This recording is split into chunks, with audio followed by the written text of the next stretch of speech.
दोस्तों नमस्कार। कैसा रहा आज का दिन? जनचौ के इस खास कार्यक्रम में आपका स्वागत है। मैं हूं महेंद्र मिश्र। सेना में ठेके पर भर्ती के खिलाफ जारी आंदोलन थमने का नाम नहीं ले रहा है। वैसे तो आज भारत बंद का कॉल दिया गया था और लेकिन जैसा दिखा उसमें कहा जा सकता कोई संगठित तैयारी नहीं थी। बावजूद इसके कई राज्य और कई इलाके प्रभावित हुए हैं। आज दिल्ली भी इसकी चपेट में आ गई। यहाँ दिल्ली में आज कई जगहों प्रदर्शन हुए। जंतर मंतर और यहाँ कनॉट प्लेस पर कांग्रेस कार्यकर्ताओं ने जाम लगा दिया था और जिसके चलते गुड़गांव तक ट्रैफिक प्रभावित रहा।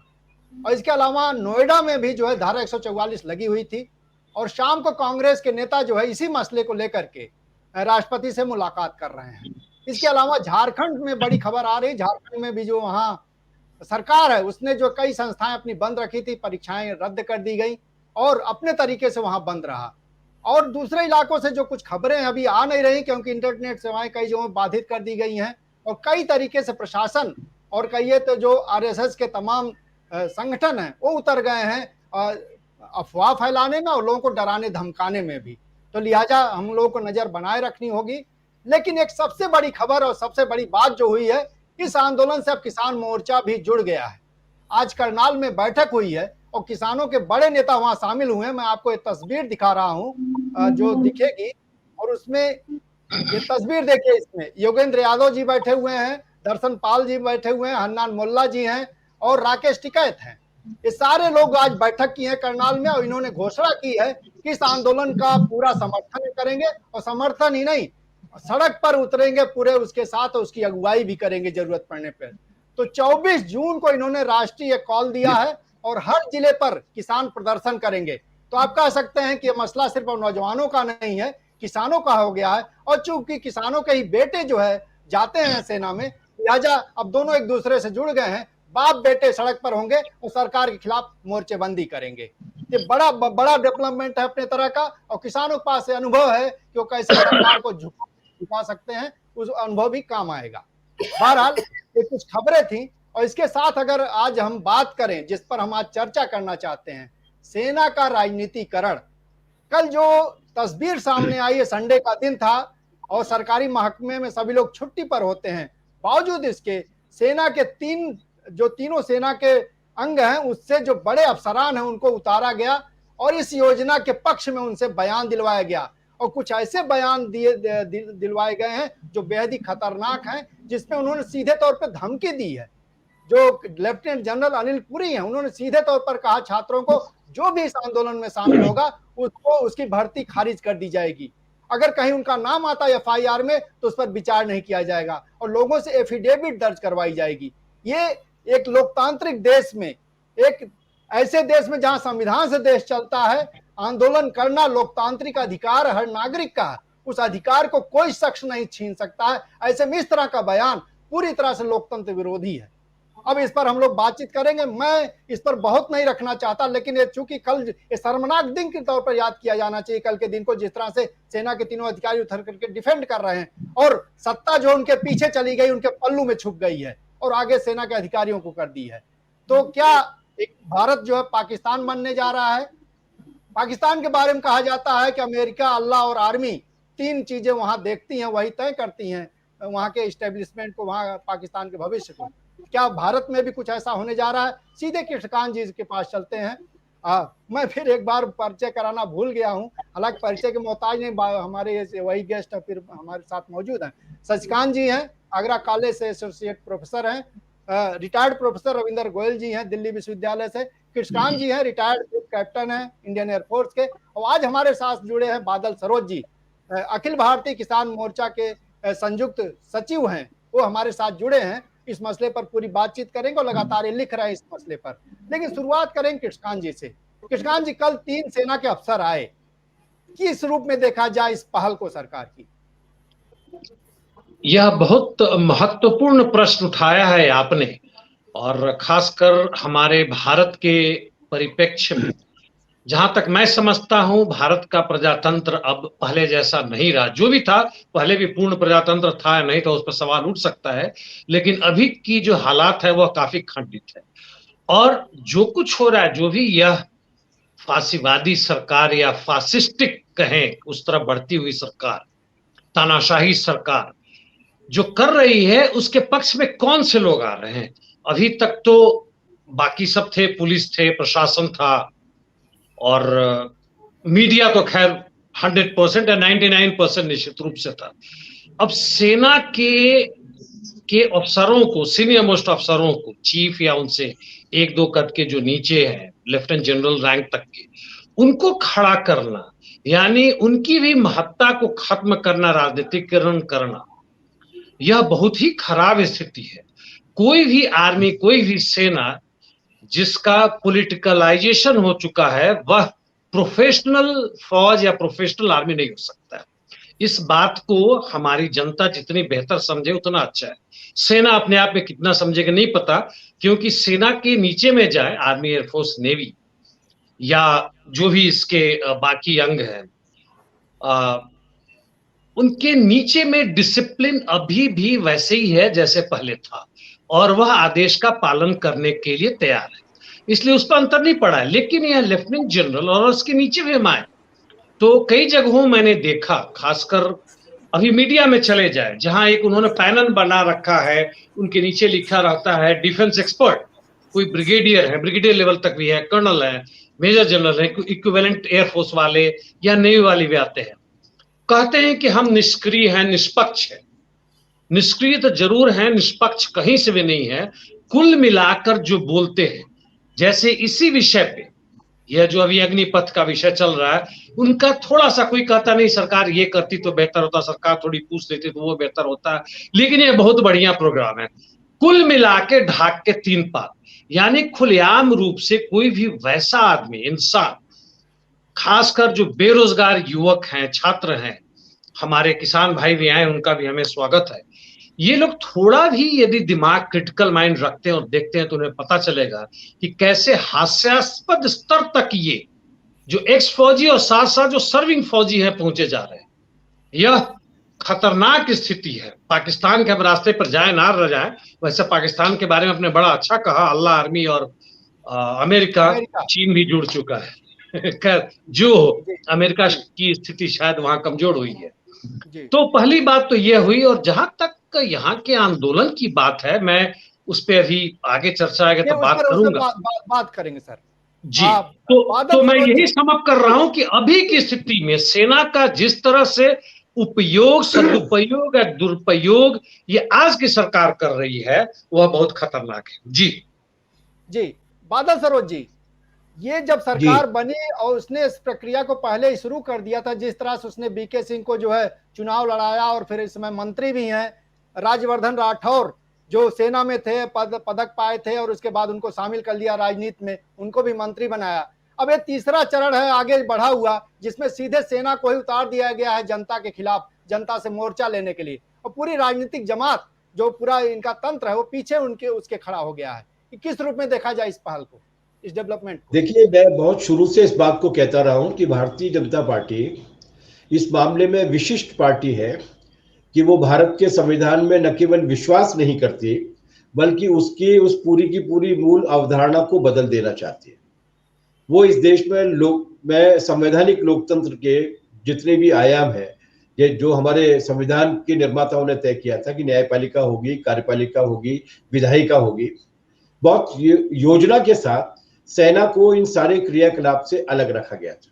इनका ये मानना है कि इस देश में एक खास किस्म के राष्ट्र को वो कायम करना चाहते हैं, जिसके लिए सावरकर साहब ने एक शब्द को पॉइंट किया था। उनका ये कहना था कि राष्ट्र का हिंदूकरण और हिंदुओं का सैनिकीकरण। वो पूरी तरीके से एक सेना आधारित एक ऐसे राष्ट्र, ऐसे, अब उसको गणतंत्र कहना तो संभव नहीं है, लेकिन एक ऐसे देश को स्थापित करना चाहते हैं, और उसी एजेंडे पर वो लगातार चल रहे हैं। लेकिन उसमें भी जो खराब से खराब सोचने वाले लोग थे, उन्होंने भी कम से कम ये तो नहीं सोचा था कि ये सेना में भर्ती होने वाले लोगों की इतनी ज्यादा दुर्गत कर देंगे। एक तरीके से इन्होंने एक तरफ तो सेना को कमजोर किया है, उसके मनोबल को गिराया है, और ये बात थोड़ा सा रेखांकित किए जाने योग्य है कि ये केवल आज के लिए भर्ती नहीं हो रही है, यही भर्ती अब हमारी सेना में होगी। रेगुलर भर्ती की गुंजाइश समाप्त हो रही है और अगर ये हो गया तो 20 एक साल बाद इस तरीके के हालात होंगे कि हमारे पास केवल अग्निवीर होंगे, कोई नियमित सैनिक नहीं होंगे। तो एक खतरा तो ये है कि इस देश में जिसकी हजारों किलोमीटर की बॉर्डर्स है और उन बॉर्डर्स पे थैंक्स टू बीजेपी अभी ऐसा कोई भी पड़ोसी देश नहीं है जिसके साथ हमारे संबंध अच्छे हों, नॉर्मल हो या मित्रतापूर्ण हो। सबके साथ किसी न किसी मुद्दे पर टकराव है। तो एक तो ये गंभीर मामला ये है कि ये देश की सुरक्षा प्रणाली में बहुत जबरदस्त आघात पहुंचाने की कोशिश कर। दूसरा जो कल की घटना है और जो आज भी घटी है वो ये कि ये सेना को एक राजनीतिक प्रवक्ता बनाने की कोशिश कर रहे हैं। और आपने बिल्कुल ठीक कहा है, ये पाकिस्तान जैसे हालात है। इनके एक नेता ने कल ये बोला था कि इजराइल में इस तरीके से होता है इसलिए हम यहाँ पर कर रहे हैं, लेकिन वो ये भूल गए कि इजराइल में भी राजनीतिक काम करने का काम वहां की पॉलिटिकल पार्टीज करती है। वहां की सेनाओं को या सेनाध्यक्षों को पत्रकार वार्ता लेने की या पॉलिटिकली डिफेंड करने के लिए पेश नहीं किया जाता। तो ये बहुत ही खतरनाक स्थिति पैदा कर रहे हैं जो हमारे लोकतंत्र के लिए भी बहुत खराब होने वाली है और हमारे सेना के अनुशासन के लिए भी बहुत विवादास्पद होने वाली है। जहां तक वीके सिंह जी का सवाल है, वो आज जिसको अनुशासन का पाठ पढ़ा रहे हैं पूरे देश को और वो ये ऐसा जाहिर करने की कोशिश कर रहे हैं जैसे ये इंडियन नेशनल आर्मी नहीं है बल्कि उनकी घर की मालिशियों की फौज है। वो जिस भाषा में बात कर रहे हैं वो ये भूल जाते हैं कि वो अपनी नौकरी 1 साल बढ़वाने के लिए किस तरीके से कोर्ट तक गए थे, लड़े थे और कोर्ट से फटकार खा के लौट के आए थे। इसलिए ये दोहरे स्टैंडर्ड की बात है ये, लेकिन एक तरीके से पुरानी बात हो गई। अभी चिंताजनक बात यह कि ये इस देश को एक ऐसे फिसलन भरे रास्ते पर पहुंचा दिया है जहां पर हमारे पाकिस्तान बनने में अब कोई ज्यादा दूरी नहीं रहेगी। ये चिंता की बात। शशिकांत जी, आप पॉलिटिकल साइंस के स्टूडेंट हैं, पॉलिटिकल साइंटिस्ट हैं। अभी तक जो फैसले इस तरह के होते हैं, नीतिगत फैसले कैबिनेट फैसले लेती है, संसद से पास कराती है, एग्जीक्यूटिव मंत्रिमंडल उसको लागू करता है और इस तरह से पूरा देश चलता है। उसमें उसके पहले जो है तमाम राय बात जो विभिन्न पक्ष उसके स्टेक होल्डर्स उनसे राय ली जाती है। सरकार ने फैसला तो ले लिया कैबिनेट से, लेकिन किसी से राय मशविरा नहीं किया, कोई बातचीत नहीं की। अब जब उसका विरोध हो रहा है तो सेना को आगे कर दिया। ये जो पूरा पॉलिटिकल कंट्रोल होता था, अगर राजनीतिक फैसला है तो राजनीतिक तरीके से उसको डिफेंड किया जाना चाहिए। उनके जो मंत्री हैं, नेता हैं, वही जो जनता को समझाने और उसके उतरना चाहिए उनको, बजाय इसके अपने हाथ में लेने के वो जो है सेना के हवाले कर दिए हैं। किस रूप में देखा जाए इस पूरे प्रकरण को? देखिए, सबसे पहले तो बहुत बहुत धन्यवाद सभी को। मेरा अपना मानना इसमें ये है कि पॉलिटिसाइजेशन या राजनीतिकीकरण की प्रक्रिया इनके पूरे आइडियोलॉजिकल फ्रेमवर्क में है। जिस तरीके से इन्होंने भारतीय राज्य के अलग अलग हिस्सों को, इकोनॉमी को, एजुकेशनल सेक्टर को, जो जिनको हम नॉर्मली सिविलियन सेक्टर्स मानते हैं, उनका पॉलिटिसाइजेशन हो, एक बात समझ में आती है। भारत के संविधान में मिलिट्री को एक किस्म की ऑटोनॉमी और एक इंस्टीट्यूशनल ऑटोनॉमी प्रदान की गई, यद्यपि उसे सिविलियन लीडरशिप के अंदर रखा गया, लेकिन पॉलिटिकल कंट्रोल नहीं रखा गया। आप देखेंगे सिविलियन लीडरशिप और मिलिट्री लीडरशिप जहां भी ये मर्ज करते हैं, जिन जिन देशों में सिविलियन और मिलिट्री का फ्यूजन हुआ है, वो देश तानाशाही और वहां लोकतंत्र इरोड कर गया है, कोलैप्स कर गया है। हम हमारे खास तौर से दक्षिण एशिया में ही तमाम देश हैं जहां सिविलियन, पाकिस्तान एक टिपिकल एग्जाम्पल है, जहां सिविलियन एडमिनिस्ट्रेशन और मिलिट्री एडमिनिस्ट्रेशन, यानी जहां कॉन्स्टिट्यूशनल डेमोक्रेसी कोलैप्स किया, वहां इस तरह के मिलिट्री डिक्टेटरशिप्स की संभावनाएं और गुंजाइश बढ़ी। अगर हम इस डिसीजन मेकिंग की बात करें, ये जाहिर सी बात है कि इस पूरे निर्णय में डिफेंस फोर्सेस से कोई कंसल्टेशन नहीं की गई है। यद्यपि ये कहा जा रहा है, लेकिन जो हॉरिजॉन्टल और वर्टिकल कंसल्टेशन की प्रोसेस सिविलियन लेवल पर होनी चाहिए थी और डिफेंस के लेवल पर, डिफेंस से हमें कोई ऐसा फैक्ट नहीं मिला जिसमें यह सिद्ध होता हो कि इन्होंने डिफेंस से कंसल्टेशन, एक डीप रूटेड कंसल्टेशन की प्रोसेस में निर्णय लिया गया है। ये एकदम नहीं दिखाई देता है। और ये पॉलिटिकल क्लास ने अपने जरूरतों के हिसाब से, जो कॉर्पोरेट की रिक्वायरमेंट्स हैं, कॉर्पोरेट की जो खास तौर से फाइनेंसेस को चेक करना और उसके एक बहुत बड़े जो डिफेंस बजट है, उसके एक बहुत बड़े बजट के हिस्से पर हिंदुस्तान के कॉर्पोरेट की निगाह पड़ी हुई है। तो पॉलिटिसाइजेशन को हम कई रूपों में देख सकते हैं। एक तो हिस्सा हुआ कि उसके लीडरशिप का पॉलिटिसाइजेशन, ये बहुत खतरनाक है कि जो head of the 3 army forces हैं, नेवी और एयरफोर्स और आर्मी, वो आकर के वो पॉलिटिकल डिसीजंस को जस्टिफाई करें, क्योंकि हिंदुस्तान के नागरिक समाज की ओर से किसी नीतिगत निर्णय की प्रतिक्रिया कैसे होगी या किस प्रकार से होगी, उस नीतिगत निर्णय पर प्रतिक्रिया देने का अधिकार सिविलियन एडमिनिस्ट्रेशन को है, आर्म फोर्सेस को नहीं है। ये नागरिक समाज से कैसे इंटरफेस पॉलिटिकल क्लास करेगा, ये लोकतंत्र में सिविलियन एडमिनिस्ट्रेशन का काम होता है। लेकिन पहली बार ऐसा हो रहा है कि सिविल रिस्पॉन्सेस को या सिटीजन्स के रिस्पॉन्सेस पर रिएक्ट करने के लिए सीधे तौर पर आर्मी को या फोर्सेस को सामने लाया जा रहा है, जो कि बहुत ही खतरनाक है। आर्म फोर्सेस ये भूल रही हैं कि इस पूरे आड़ में जो उनकी इंस्टीट्यूशनल ऑटोनॉमी है, ये एक बहुत खतरनाक प्रवृत्ति है कि आप देखें कि आर्म फोर्सेस का एक गौरव हुआ करता है, और उस गौरव के साथ ये लोग कॉम्प्रोमाइज कर रहे हैं, क्योंकि वो गौरव किसके आधार पर अब बिल्ड किया जाएगा। आप देखें, पॉलिटिसाइजेशन का एक शक्ल है कि आर्म फोर्सेस के जो बजट्स हैं या उनके जो अलॉटमेंट्स हैं, ये सीधे सीधे आर्म फोर्सेस की ऑटोनॉमी पर, उनकी स्वायत्तता पर प्रहार है। ये भी स्वायत्तता को खत्म किया जाना भी पॉलिटिसाइजेशन का ही एक हिस्सा है। हमारे सामने आप ध्यान दें कि अफगानिस्तान एक टिपिकल एग्जाम्पल है, जहां पिछले लगभग 1 से ज्यादा दशक तक अमेरिकी फौज थी और वहां अफगानिस्तानी नेशनल आर्मी को क्रिएट करने की लगातार कोशिश कर रही थी, लेकिन वहां की फोर्सेस पॉलिटिसाइज्ड, करप्ट होने के कारण वो पूरे एक देश की आर्मी वहां कोलैप्स कर गई, और एक दूसरे देश जो कि टेक्नोलॉजिकली एडवांस अपने आप को मानता था, उसको अफगानिस्तान को छोड़ करके भागना पड़ा। कहने का मतलब ये है कि अगर प्रोफेशनल कॉम्पिटेंस के साथ कॉम्प्रोमाइज किया जाएगा, आर्म फोर्सेस को पॉलिटिसाइज किया जाएगा, उनका राजनीतिकीकरण किया जाएगा और उनको निर्बल बनाया जाएगा, तो उसका भारत की सुरक्षा के लिए, क्योंकि अगर हम स्ट्रक्चरल फंक्शनल नजरिए से देखें तो आर्म फोर्सेस का सबसे बड़ा रैशनल होता है देश की सुरक्षा करना। ये सही बात है, हम मानते हैं कि आर्म फोर्सेस रोजगार का कंसर्न उनका सेकेंडरी कंसर्न है। पहला कंसर्न है कि वे देश की सुरक्षा में, खासतौर से जैसे जितने एडवर्सरीज हैं हमारे आसपास, उसमें कितना प्रभावी क्षमतावान होकर के हस्तक्षेप करने की स्थिति में है। ये जो पूरा राजनीतिकीकरण है वो आर्म फोर्सेस क्षमता को और देश की सुरक्षा की क्षमता को कॉम्प्रोमाइज करने वाला है, और ये प्रक्रिया, ये उसका चरम है। आज प्रक्रिया पहले से जारी है। हम लोगों ने देखा चुनावों में अकेली ये पॉलिटिकल पार्टी थी जो पुलवामा से लेकर के तमाम किस्म के सेना से जुड़े वाकयों को, उस सेना से जुड़े हादसों का राजनीतिक इस्तेमाल करती रही है, जिस पर कि अन्य पार्टियों ने ऑब्जेक्शन किया। लंबी हिस्ट्री है और ये इनका उद्देश्य है इसमें कि सेना का भी हिंदूकरण या सांप्रदायिकीकरण करना चाहते हैं। ये बहुत खतरनाक है और देश के वैधानिक लोकतंत्र के लिए खतरा है। बिल्कुल संविधान से इतर जाने की बात है सीधे तौर पर। बिल्कुल। प्रोफेसर रविंदर जी, क्या माना जाए कि ये जो है, ये संविधान तो खतरे में है ही है, वो उसका पालन नहीं हो रहा, उसके निर्देशों का पालन नहीं हो रहा है, लेकिन सेना के अंदर इस सवाल पर कोई अंतर्विरोध आप देखते हैं, या वो जो है टूटू में फॉलो करने के लिए तैयार, और जैसा सरकार चाहेगी उसी तरह चलाएगी और लोग चलने के लिए तैयार हैं?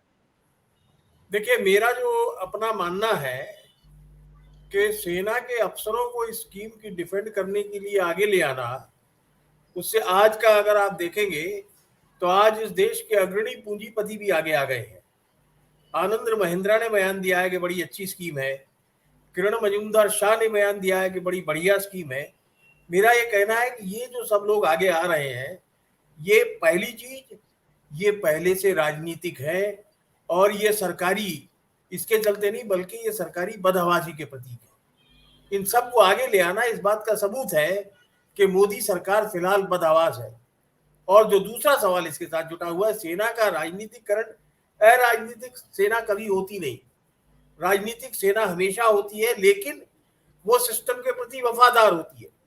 अब जो इस भाजपा सरकार ने किया है, वो इस सेना को भाजपा के प्रति वफादार बनाना चाहती है, और जिसका आधार उन्होंने सीडीएस के सिलेक्शन में सीनियरिटी के बजाय 3 जनरल के 4 जनरल वाले रिपोर्ट करेंगे, वहां से शुरू कर दिया। ये सारा का सारा प्रयास आज जो हो रहा है, वो सेना के अंदर सांप्रदायिक बीज बोएगा, वो समाज के अंदर बंटवारे के बीज बोएगा, और इसका नतीजा क्या होगा वो तो एक दीगर सवाल है। लेकिन फिलहाल अग्निपथ के संदर्भ में अगर बात करें तो ये सरकारी बदहवासी कहाँ जाएगी, मुझे लगता है कि इसके बारे में थोड़ा गंभीरता से सोचना होगा, क्योंकि एक किसान आंदोलन से ये एक मामले में फर्क है। अगर आपने देखा हो, किसान आंदोलन में इनके मंत्री तोमर जी और गोयल साहब बहुत आगे करके बैटिंग कर रहे थे। यहाँ पर हम देखते हैं कि राजनाथ सिंह डिफेंस मिनिस्टर तो हैं, लेकिन उतनी मुस्तैद बैटिंग वो नहीं कर रहे हैं। इसलिए ये सरकारी बदहवासी है मेरी समझ से, कि इन्होंने सेना को उतारा है, पूंजीपतियों को उतारा है, और आगे देखिए क्या होता है। कृष्णकांत जी, मैं आपके पास आऊंगा। ये जो पूरा डेवलपमेंट है और जिस दिशा में जा रहा है, इसमें आंतरिक रूप से सेना को किस तरह से प्रभावित करेगा, क्या क्या गलत प्रवृत्तियां उसमें पैदा होंगी, और किस तरह से सेना का अभी तक का जो पूरा चरित्र रहा है उसमें बदलाव आएगा? क्योंकि आप बहुत नजदीक से अनम्यूट कर लीजिए अपने आप को, अनम्यूट कर लीजिए अपने आप को।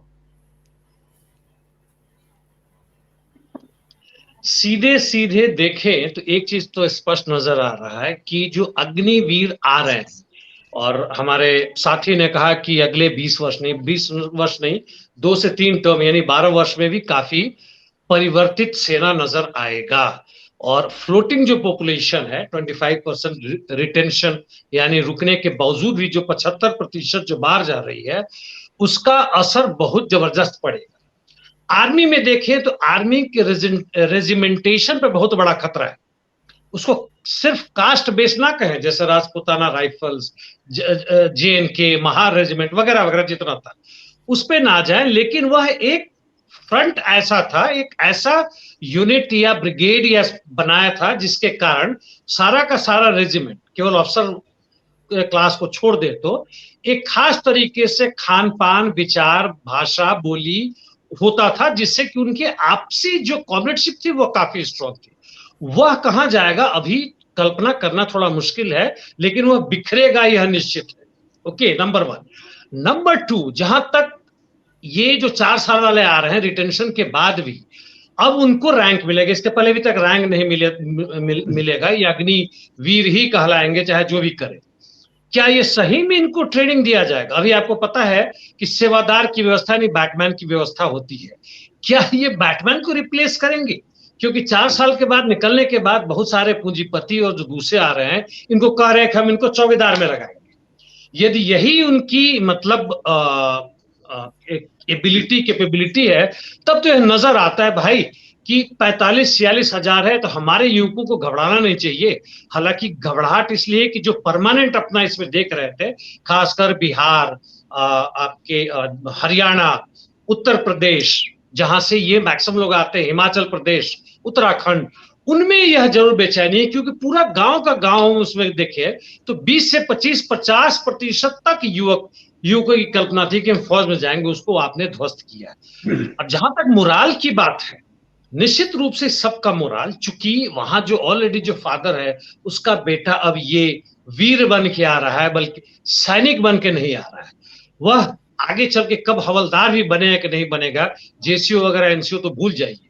एयरफोर्स नेवी में इनका क्या इस्तेमाल होगा, शॉर्ट में यह कह दूं कि यह बिल्कुल बेकार होंगे, इनको जरूरत नहीं है। ये टेक्निकल लाइन में नहीं जाएंगे, आप हाई प्रोफाइल की बात छोड़ दीजिए परमानेंट होने के बावजूद भी। तो इसलिए यह डिमोरलाइजिंग इफेक्ट बहुत ज्यादा है। और सेल्फिशनेस, जहां तक आप बड़ी बातें कर रहे हैं कि ये देश के प्रति पैट्रियोटिक होंगे, जैसे हम पहले अपैट्रियोटिक थे, यानी एंटी तो नहीं कहूंगा, लेकिन नहीं थे हम। क्या इंडिसिप्लिन थे? क्या हम ट्रेंड नहीं थे? हम साल भर ट्रेनिंग लेते थे? क्या 6 महीने में ये आज का जो नया पीढ़ी आ रहा है हमसे ज्यादा कुछ बेहतर है, जिसके कारण हमसे ज्यादा मतलब सीख जाएगा 6 महीने में? इस सब का नतीजा वैसे यूक्रेन में जो नए आ रहे हैं, शॉर्ट ट्रेनिंग लेके आ रहे हैं और किस तरह से मार खा रहे हैं और समर्पण कर रहे हैं, नजर आ रहा है। तो मैं इतना ही कहूंगा कि इसका असर, एक लाइन और, इसका असर जो है केवल सेना ही पर नहीं, इसके पीछे केवल भाजपा RSS नहीं, इसके पीछे वह पूंजीपति वर्ग जिसका भी दोस्तों ने हमारे जिनकी चर्चा की, उनके मन में क्या है, वह क्यों तोड़ रहे हैं, इसको मुझे नहीं पता। इस पर सोचना चाहिए। धन्यवाद। बिल्कुल बिल्कुल। बादल सरोज जी, आप जी पूरे मसले को, इसका जो वैचारिक पक्ष है या जो आरएसएस का एक स्ट्रेटजिक जो है लक्ष्य है पूरे अपने संगठन को लेकर के, अपने आंदोलन को लेकर के, उसको आप समझते हैं, जानते हैं। कहा जा रहा है 75% अग्निवीर जो है चले जाएंगे वापस। अब उनको जो नौकरी मिलेगी इधर उधर, उसकी जो सच्चाई सब लोग, पूरा देश जानता, कोई नौकरी नहीं मिल रही है, बेरोजगार रह करके फिर अपने घरों में काम करना, अब दूसरे काम में, या कृषि होगा या दूसरे काम में लग जाना है। ये जो कहा माना जाए कि एक 75% जो वापस जा रहे, एक मिलिट्री समाज खड़ा हो जाएगा देश में, और आरएसएस जो है उनको जो है इस्तेमाल करेगा अपने लक्ष्यों के लिए, अपने कामों के लिए, देश और समाज के सांप्रदायिकरण के लिए। क्या इस तरह के लॉन्ग टर्म कोई एक विजन और लक्ष्य के साथ इस काम को किया जा रहा है? इसकी पर्याप्त संभावना है, क्योंकि रोजगार के मामले में आनंद महिंद्रा जी को लगाया गया हो या किरण शाह मजूमदार जी को लगाया गया हो, वो केवल पीआर एक्सरसाइज है। उनके अपने उद्योगों में जो आज वो चला रहे हैं, वहां पर वेल क्वालिफाइड इंजीनियर्स और पता नहीं कैसे कैसे टेक्नोक्रेट्स, उनको वो काम से निकाल रहे हैं और इनको वो भर्ती कर लेंगे। ये तो एक इस तरीके का जुमला है जो अब इनके जरिए वो फैलाने की कोशिश कर रहे हैं, क्योंकि सरकार को लगता है कि उनकी विश्वसनीयता समाप्त हो गई है, शायद उद्योग घरानों की बात मान ली जाए। एक बात। दूसरा, उनके दिमाग में किस तरीके का रोजगार देना है, वो किशन रेड्डी साहब जो हमारे मंत्री हैं वो बोल चुके हैं कि उनको इलेक्ट्रिशियन के रूप में, नाई के रूप में, धोबी के रूप में, ड्राइवर के रूप में इस्तेमाल करना चाहते हैं। मुझे लगता है इसके लिए इफरात में पहले से ही लोग इस देश में मौजूद हैं। तो ये जो 75% लोग निकलने वाले हैं, ये 75% लोग निश्चित रूप से एक बड़ा ऐसा समाज पैदा करने वाले हैं जिनके दुरुपयोग की पर्याप्त संभावना है। आरएसएस उनका दुरुपयोग कर सकती है अपनी सांप्रदायिक एजेंडे को और मार्केट को बढ़ाने के लिए। इसके अलावा हमारे यहाँ पर जो प्राइवेट आर्मी चलती हैं, उन प्राइवेट आर्मीज के लिए भी बाकायदा ट्रेंड लोग मिल सकते हैं, इसकी भी पर्याप्त संभावना है। लेकिन मैं इन संभावनाओं पर जाने की बजाय इन नौजवानों के देश के प्रति जो कमिटमेंट है उस पर संदेह करने की बजाय ये कहना चाहता हूं कि ये जिस तरीके का माहौल पैदा होगा इन 22-23 साल के नौजवानों के बेरोजगार के रूप में लौटकर आने के बाद, उसकी वजह से उसके जो सामाजिक असर होने वाले हैं, उसके जो आर्थिक असर होने वाले हैं, उनकी भी कोई कल्पना इन्होंने नहीं की है शायद। और इसीलिए उनका ये मानना है कि समाज के अंदर, और ये जो भर्ती होने वाली है, उस भर्ती में मैंने ये बात लिखी भी थी कि इस भर्ती में एक संकट और पैदा होने वाला है, और वो संकट ये पैदा होने वाला है कि रीजनल इम्बैलेंस बनने की भी संभावना पैदा हो गई। अब जिस तरीके से 6 रीजन से हम लोग ये कोशिश करते थे कि बाकायदा नेशनल आर्मी बने, मैं रिजर्वेशन की बात नहीं कर रहा हूँ, कोटे की बात नहीं कर रहा हूँ, लेकिन एक नेशनल आर्मी का जो स्ट्रक्चर बनना चाहिए उसके लिए जो कोशिश की जाती थी, अग्निवीर के जरिए जिस तरीके के ठेका एम्प्लॉयमेंट और संविदा नियुक्तियों में इस तरीके के प्रावधानों की आमतौर से अनदेखी होती है, उसकी भी पर्याप्त संभावना है। और जो आरएसएस चाहता है, जो मनु महाराज की किताब में लिखा हुआ है कि कुछ खास लोगों का काम है जिन्हें इस तरीके की जिम्मेदारी दी जानी चाहिए, ऐसी भी आशंकाएं निर्मूल नहीं। मैं मिलिट्री साइंस का विद्यार्थी रहा हूँ, पोस्ट ग्रेजुएशन किया है और हाफ पीएचडी हूँ, क्योंकि उसके बाद छात्र आंदोलन की वजह से मेरे ऊपर कृपा हो गई थी तो मेरी पीएचडी पूरी नहीं हो पाई। मैं एक मिलिट्री साइंस के विद्यार्थी के नाते, एक राजनीतिक कार्यकर्ता के नाते नहीं, एक विद्यार्थी के नाते बहुत हतप्रभ और बहुत शर्मिंदा हूं कि हमारे मिलिट्री के जो सीनियर ऑफिसर्स हैं वो किस तरीके की भाषा में संवाद कर रहे हैं। अगर आप पुरी साहब के भाषण को सुनेंगे तो वो जिस तरीके की भाषा का इस्तेमाल कर रहे हैं, मुझे लगता है कि उन्हें एक बार फिर से रिफ्रेशर कोर्स में भेजा जाना चाहिए, ताकि भारतीय संविधान के बारे में, भारत की जनता की परंपराओं के संबंध में वो थोड़ा बहुत सीख सके। वो ये कह रहे हैं कि अगर कोई प्रदर्शन वगैरह में भाग लेगा, उसको ये एफिडेविट देना होगा, उसको ये बताना होगा कि उसने कभी प्रदर्शन में भाग नहीं लिया। वो किस तरीके के लोगों को चाहते हैं। मतलब हमारे यहाँ पर लोकतंत्र और संविधान में इस बात की आजादी है कि लोग अपनी मांगों को उठाए, वो ऐसी शर्तें भी लेकर आ रहे हैं। इसके साथ साथ वो जिस तरीके की बातें कर रहे हैं, जो जवाब दे रहे हैं, ये मतलब एक मिलिट्री ऑफिसर को आर्टिकुलेट होना चाहिए। हम जब मिलिट्री साइंस में पढ़ते थे तो हमारा एक बाकायदा सेशन इसी बात के लिए होता था कि हम 5 मिनट में या 15 मिनट में अपने व्यूज किसी पर्टिकुलर सब्जेक्ट पर रखें।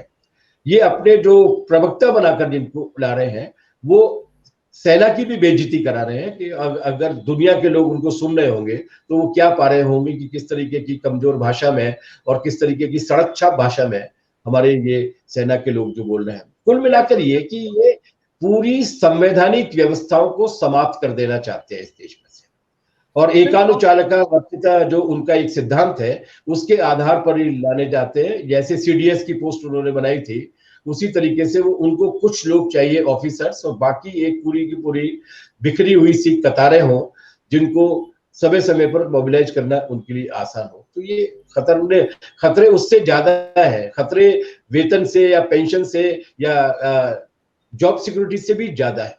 और इसीलिए आखिरी बात जो मैं कहना चाहता हूँ वो ये कि किसान संगठनों ने इस संबंध में समर्थन देने का फैसला क्यों लिया। इस देश की सेना के प्रोफाइल को अगर हम देखेंगे तो कम से कम 75 से लेकर 80% सैनिक और अधिकारी ग्रामीण पृष्ठभूमि से आते हैं। और ऐसे दौर में जब खेती पहले से ही संकट में है, ऐसे दौर में जब बाकी के रोजगार पहले से ही समाप्त हो चुके हैं, ये एकमात्र स्वप्न बचा था, जैसा कि आपने कहा कि गांव के गांव जाते थे। इसीलिए आप ये पा रहे होंगे कि जहां से 70% या 65% के आसपास के रिक्रूटमेंट हुआ करता था, हिमाचल प्रदेश में, पंजाब में, हरियाणा में, उत्तर प्रदेश में, बिहार में, मध्य प्रदेश के भी एक हिस्से में, चंबल वाले हिस्से में, यहाँ पर ज्यादा आक्रोश है क्योंकि यहाँ पर उनके पास जो रहा था वो यही था। एक और खतरनाक बात पुरी साहब ने बोली है, और उन्होंने मेरे ख्याल से कोरोना को अपने लिए बड़ा फॉर्चुनेट माना है कि कोरोना की जो महामारी आई थी जिसमें 40-50 लाख लोगों के मारे जाने की खबर है, उसको भी उन्होंने कहा कि वो एक फॉर्चुनेट था कि हम उन 2 साल में रैलीज नहीं कर पाए और उन 2 साल में भर्ती नहीं कर पाए।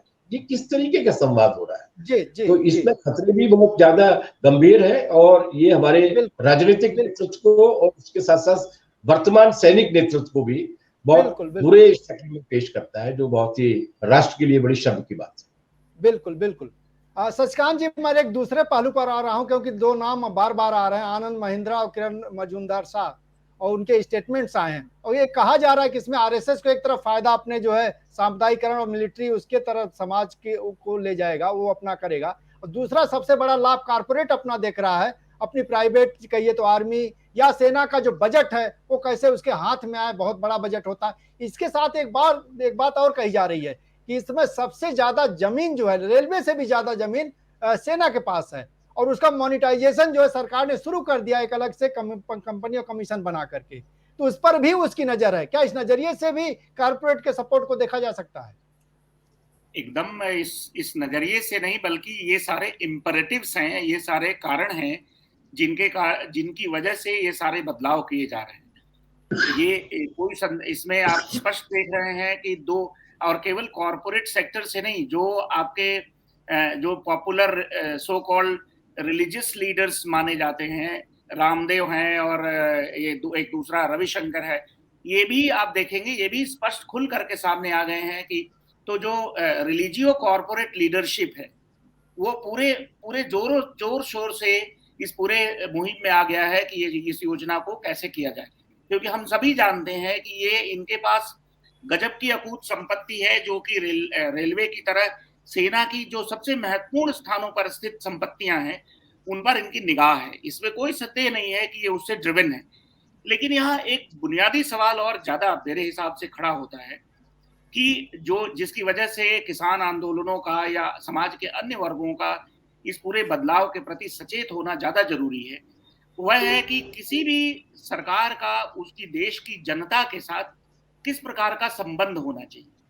कॉर्पोरेटीकरण के चक्कर में ये पूरा जो मिलिट्री सेक्टर में या डिफेंस सेक्टर में जो बदलाव लाए जा रहे हैं, यानी कि सरकार ये क्लियर मैसेज दे रही है कि हमारा नागरिकों के प्रति या उनके जीविकोपार्जन के प्रति हमारा कोई दायित्व तो नहीं है, उनके लाइवलीहुड के प्रति हमारा कोई दायित्व तो नहीं है। ये जो पूरी धारणा है सरकार किसके लिए है? आखिरकार सरकार अगर एक टेन्योर की सिक्योरिटी यानी कि सेवा की सुरक्षा नहीं प्रदान कर सकती, एक डिग्निफाइड लाइफ नहीं प्रदान कर सकती, तो आखिर सरकारें किसके लिए हैं? क्या कॉरपोरेट लूट के लिए सरकारों को जनता चुनती है? ये सवाल खड़ा होता है। इसलिए किसान अगर ये सवाल करता है कि हमारे बच्चे क्यों नहीं अधिकारियों की तरह या उन संपन्न जो खास तौर से जो व्हाइट कॉलर जॉब्स हैं उनकी तरह किसानों और मजदूरों के बच्चे क्यों नहीं स्थायी नौकरी करेंगे? वो क्यों अस्थायी 4 साल की नौकरी और फिर चौकीदार क्यों बनेंगे? ये सवाल अभी तक आप देखें, ये पूरे हिंदुस्तान में जो हिंदुस्तान की जो एक जिसको कहा जाता था कि न्यूट्रल ब्यूरोक्रेसी का जो कंसेप्ट था, यानी कि राज्य सत्ता कभी भी किसी समुदाय विशेष के लिए वर्ग विशेष के लिए काम नहीं करती थी। पहली बार आप देख रहे हैं कि सरकारी सेवाओं के लिए कहा जा रहा है कि ये पूंजीपति वर्ग की चाकरी में लगेंगे, यानी कि हिंदुस्तान के सरकार और राज्य को एक क्लास स्टेट में कन्वर्ट करने की खुली वकालत की जा रही है। प्रच्छन्नता तो ये था, लेकिन प्रत्यक्ष रूप में ये कहा जा रहा है कि आप सेना से हटिए, शिक्षा से हटिए और अन्य सेक्टर से हटिए और हमारे यहाँ चौकीदार बन जाइए हमारे प्राइवेट यूनिवर्सिटी में। तो ये ज्यादा बड़ा सवाल है कि ये पूरी कोशिश है कि ये जितने भी पब्लिक लायबिलिटीज हैं, जो एसेट्स हुआ करते थे, डिफेंस एसेट हुआ करता था, उसको ये लायबिलिटी बना करके ये प्रोजेक्ट ऐसे ही कर रहे हैं जैसे सेना में सेवा देना एक लायबिलिटी है और उस लायबिलिटी से सरकार मुक्त होना चाहती है। यदि भाई ऐसा है तो नागरिक समाज के साथ सरकार का और राज्य का कैसा रिश्ता होना चाहिए और उसको रिक्लेम करने की पूरी लड़ाई लड़ी जानी चाहिए कि सरकार कॉर्पोरेट के लिए नहीं है बल्कि सरकारें लोक कल्याण और जनता के लिए है। आपको एक लाइवलीहुड सिक्योरिटी देनी पड़ेगी, परमानेंट जॉब देना पड़ेगा, पेंशन देना पड़ेगा। शिक्षा के क्षेत्र में भी ये सवाल है, पेंशन की लड़ाई भी लोग लड़ रहे हैं, युवा लड़ रहा है कि आप पेंशन क्यों नहीं देंगे? जनता के द्वारा चुनी हुई सरकार है तो आप कॉर्पोरेट के लिए काम करेंगे या जनता के लिए काम करेंगे? तो ये बुनियादी सवाल बड़े सीधे शब्दों में सरकारों से पूछा जाना चाहिए और ये लड़ाई लड़ी जानी चाहिए। इनके तमाम सांप्रदायिकीकरण, उग्र राष्ट्रवाद के बावजूद ये सवाल केंद्र में आना चाहिए। बिल्कुल, बहुत ही बुनियादी सवाल आपने शशिकांत जी रखे हैं। आपने जो एक नागरिक है, सरकारें किस लिए होती? नागरिकों की सुरक्षा के लिए, उनके जीवन को बेहतर बनाने के लिए और देश और जो अगली पीढ़ी है वो कैसे बेहतर करे, वो एक उसकी गारंटी करनी चाहिए। अभी मैं बताऊं, सारे क्षेत्रों में मामला सिर्फ जो है सेना का नहीं है। शिक्षा के क्षेत्र में ठेके पर रखे जा रहे हैं, स्वास्थ्य के क्षेत्र में ठेके पर रखे जा रहे हैं, पुलिस के क्षेत्र में आपको बताएं, मैंने मॉडल देखा है गुजरात का, 5-10 हजार रुपए पे कॉन्ट्रैक्ट में रखे जाते हैं। उनको लालच दिया जाता है 15 साल बाद आपको जो है कंफर्म कर दिया जाएगा, फिर रेगुलर सैलरी मिलेगी। उसमें कंफर्म नहीं किया जाता, इस तरह से उनका जीवन बीत जाता है। तो 5-10 हजार में कोई अपने बच्चे को क्या खिलाएगा, अपने क्या खाएगा, बच्चों को क्या पढ़ाएगा, क्या उसके जीवन का भविष्य होगा, उसकी अगली पीढ़ी कैसे पलेगी, ये बड़ा सवाल हो जाता है। तब ये बुनियादी सवाल हमको लगता है खड़ा हो गया है इसके माध्यम से कि सरकार आखिर करना क्या चाहती है इस देश का और लोगों के साथ। रविंदर जी, इस मुख्य प्रश्न पर अगर आपसे पूछें तो क्या कहेंगे? मुझे लगता है शशिकांत जी के कहने के बाद ज्यादा कुछ कहने को नहीं है। सबसे बड़ी बात यह है कि ये सरकार जो है, जो धोखा इस देश के नौजवानों और इस देश के आम लोगों के साथ कर रही है, उस धोखे को उजागर करने का काम यहाँ के नौजवानों ने किया है और मैं उनका सलाम करता हूँ। दूसरी बात रह गई कि सरकार से ये सवाल पूछा जाना चाहिए और आने वाले समय में पूछा जाएगा। मुझे लगता है सरकार चाहती है कि इन पूंजीपतियों को और इन फौजियों को आगे करके ये समस्या का निपटान कर लेंगे।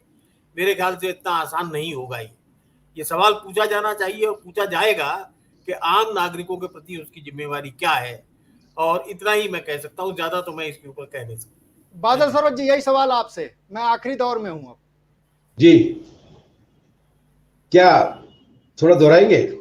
दोहराने का यही, एक नागरिक जो है, सरकार की नागरिक के प्रति क्या जिम्मेदारी होती है? सरकार की नागरिक के लिए तो चुनी जाती है सरकार, और सरकार की क्या जिम्मेदारी है ये बाकायदा संविधान में लिखा हुआ है कि नागरिक के जीवन को सुरक्षित रखे, नागरिक को जिंदा रहने का अधिकार दे, नागरिक के एक विकास करने के लिए पर्याप्त अवसर दे। और आप गिना चुके हैं कि जितनी भी जिम्मेदारियां सरकार की नागरिकों के प्रति थी, उन सारी जिम्मेदारियों से सरकार वापस हो चुकी है। चाहे वो स्वास्थ्य हो, चाहे वो शिक्षा हो, चाहे वो रोजगार हो, चाहे वो पीने का पानी हो, चाहे वो उसके जिंदा रहने का जो एक मतलब मौलिक अधिकार है वो हो, इन सब से वो पीछे हट चुके हैं। और ये एक बड़ा एक ये केवल राजनीतिक संकट नहीं है, एक बड़ा सामाजिक संकट है। इस मामले में मैं बार बार उस चीज को दोहराता हूं क्योंकि हम उसको डिस्कनेक्ट न करें।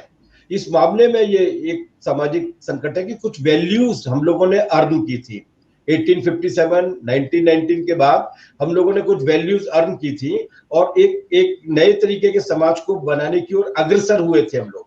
ये उस पूरी सामाजिक सोच को, उस पूरी कॉन्शियसनेस को, उस पूरी अवेयरनेस को, उन पूरे मूल्यों को पीछे की ओर धकेल रहे हैं। तो ये केवल आज के लिए खतरा नहीं है, बल्कि आने वाले दिनों के लिए भी एक बड़ा संकटपूर्ण स्थिति पैदा कर रहे हैं। मेरे ख्याल से आजाद हिंदुस्तान में बाकी सरकारें भी कोई दूध की धुरी नहीं थी, लेकिन आजाद हिंदुस्तान की पहली सरकार है जो हमारे वर्तमान को इतना ज्यादा पीछे ले जाना चाहती है कि आइंदा भविष्य के बारे में कोई कल्पना करना भी मुश्किल हो जाएगा। ये बड़ा संकट है। कृष्णकांत जी, आखिरी सवाल आपसे इसी संबंधित, ये सरकार फिर एक कैसी सरकार बनेगी, इसका क्या रूप होगा, ऐसी सरकार की जरूरत भी क्या रहती है? देखिए, जो भी सरकार है, सरकार की ड्यूटी क्या है क्या नहीं, कितना भी संविधान में लिखा हो, हमें पता है पूंजीवादी देश में ये सरकार पूंजीपति वर्ग के प्रति ही समर्पित है, उनका मुनाफा दर कैसे बढ़े। हाँ, एक काम वो भी करती है, जैसे आज से 8 वर्ष पहले कांग्रेस कुछ एक बैलेंस करने की कोशिश करती है ताकि जनता का प्रतिरोध इस कदर ना उखड़ जाए कि सरकार ही उखड़े और पूंजीवाद को ही खतरा आ जाए। और ये सरकार भाजपा, आरएसएस और जितने भी हैं, इस जनता के विरोध से आश्वस्त है क्योंकि उन्होंने देशवाद, धर्मवाद, व्यक्तिवाद, क्षेत्रवाद, जातिवाद आदि आदि के नाम पर जनता को, यानी मजदूर वर्ग को, किसानों को इस कदर बांट रखा है कि ये बहुत आश्वस्त हो चुके हैं। लेकिन अभी कुछ पिछले समय से जो कुछ आंदोलन चले हैं, ठीक है, सीएए एनआरसी के खिलाफ सफल नहीं हुआ, किसान आंदोलन एक सफल आंदोलन रहा, भले ही सरकार ने अंततः धोखा दिया, एमएसपी नहीं दिया, वगैरह वगैरह नहीं हुआ, फिर से आ रहे हैं, बहुत ही वेलकम सिचुएशन है। और अभी बेरोजगार नौजवानों का, छात्रों का और वैसे लोगों का जिनको अपनी मतलब इलाज कराने के लिए पैसे नहीं बचे हैं, वह जो विद्रोह हो रहा है, यह सरकार को, जिस ढंग से आप लोगों ने कहा कि हर अंग आग पड़ा है, चाहे आर्मी के टॉप लेवल हो, मीडिया तो कह रही है, कॉर्पोरेट वर्ल्ड हो, आरएसएस के है, सब आ रहे हैं कि नहीं बहुत बढ़िया है, बहुत बढ़िया है, मोदी जी, उनको लग रहा है कि दोस्त खतरा आ रहा है, वो हिल रहे हैं। लेकिन वही है कि सरकार के प्रति जागरूक होने के बजाय, सरकार को सिखाने के बजाय हम यदि जागरूक हों तो सिचुएशन बदल सकता है, जो लग रहा है कि बदल रहा है। Thank you. बिल्कुल बिल्कुल, इसी नोट और इसी उम्मीद के साथ कि हम जागरूक हों और लोग खड़े हो रहे हैं और उनके बीच एकता बने और उसी में सरकार को झुकाया जा सकता है और पीछे हटाया जा सकता है, एक बड़ा जो है विकल्प हमारे सामने, एक उम्मीद की किरण दिखती है। आज हम इस चर्चा को यहीं खत्म करेंगे। बहुत महत्वपूर्ण चर्चा थी, बहुत गहरी बातचीत हमारे मेहमानों ने की है और हमको लगता है कि इसको किसी कुछ नौकरी से नहीं, बल्कि एक जो बड़ा खतरा है वो चाहे नागरिक के जीवन के तौर पर हो और चाहे पूरे देश को पाकिस्तान बनाने की दिशा में ले जाने का हो। खतरे कई हैं और एक ऐसे मुहाने खड़े हैं जिसमें हमको फिर एक बार जो है सजग होने और खड़े होने और सोचने की जरूरत है और इस सरकार के करतूतों के खिलाफ उठ खड़ा हुआ जाए, यही संदेश जाता है।